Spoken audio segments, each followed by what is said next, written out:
cross? Doesn't that name sound a little made up to you?"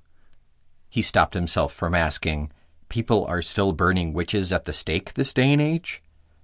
Asher raised his eyebrows and wagged them suggestively, letting the silence become awkward and strained. Gwen shifted in her seat and looked down at her hands, which were laced together so tightly that her knuckles had gone white. Not to be deterred from his ultimate goal, Asher waved a hand at the barkeep and ordered another shot of the good stuff. He could do this all night with his metabolism, but he didn't expect Gwen's purse to be so bottomless. "I don't actually have a sister," she said, and hesitated before continuing. "My girlfriend Mary was the one taken. I didn't think you'd help if I told you the truth." Asher mentally shot the fantasy of their future entanglement in the head. Of course she was a lesbian. There was no other explanation for an attractive girl to throw herself at me. Asher digested that information as Wulfric set down the next round. His ears were red with embarrassment. He never missed a thing that was said in this place. Asher had taken money for jobs before, but he'd just as often refused to help if the details seemed off. When he started up his little business, he'd even done some pro bono work to get his name out there. But saving a witch from the clutches of some cultish religious sect didn't sound like a good time, and he didn't like to work for free these days.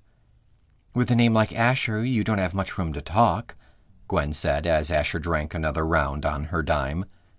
Asher coughed as the liquid fire ran through his sinuses, and he almost spewed the precious drink all over the table.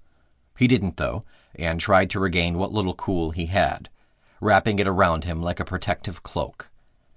Asher tipped the empty shot glass over and watched it leave a wet trail as it rolled across the table. "My real name is beyond embarrassing. It was a parting gift from good old Mom. Before she left, that is. I had it changed as soon as I became a legal adult." Gwen had him on the ropes. "So your father raised you?" The way Asher waved his hand was as negligent as his father. Not for long.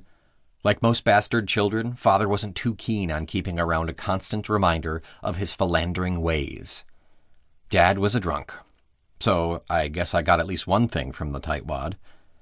Damn her green eyes. Their passionate gleam sucked Asher in, even though he knew it was a facade.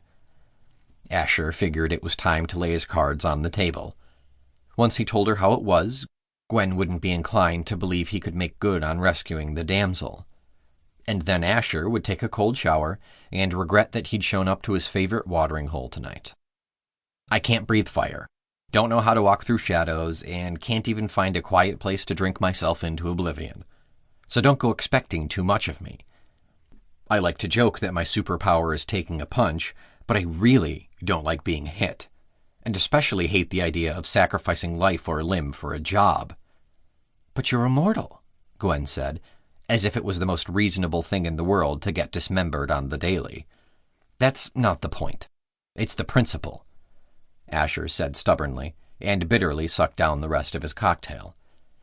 Despite thinking he'd had a firm grip on the conversation, he'd been outmaneuvered. Asher's analytical brain, which had shrunk to the size of a pea thanks to this generous woman across from him, scrambled desperately for a way to bring the situation back under control.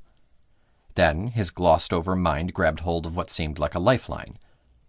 Asher pointed out a Native American skinwalker tucked into the corner of the room. "Just because I'm immortal, I have to be super old, wise, and knowledgeable, right? As if. You think old people have a chance of understanding anything to do with technology these days? Take a look at that guy. He's making a call with a scrying mirror." "All I ask is that you consider making an exception," Gwen said as she fingered her keys and picked up her studded pink and gold purse. Asher had to give his hindbrain another mental slap as Gwen bent forward to grope through her bag. Finally, she produced a frilly pen and a wrinkled receipt that she wrote her name and number down on. Tapping the pen to her lip, she thought for a moment before adding another line with her address. "If you call, I won't answer, so text me when you've made up your mind. And don't show up at my place in the middle of the night. Our neighborhood watch is really twitchy about calling the police," Gwen said, punctuating each point with a flick of her